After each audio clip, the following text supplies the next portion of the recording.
We are going to continue with the argument about greatness, who was greatness, about greatness. So who was greater? And we are going to read Luke chapter 22, verse 24. We continue.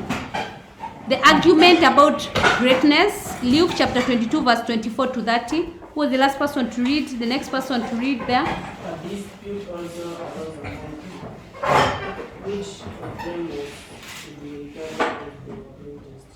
And he said to them, the kings of the Gentiles exercise lordship over them, and those in authority over them are called benefactors. But not so with you. Rather let the greatest among you become as the youngest, and the leader as one of the For which is greater, one who sits at table, or one who serves?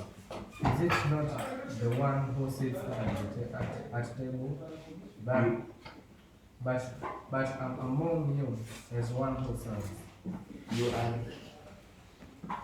are those who are communing with me in my prayers, and who I assign to you as my Father assigned to me in heaven. That you may eat and drink at my table in my kingdom, and sit on the throne judging the 12 tribes of Israel. Yes. Thank you. So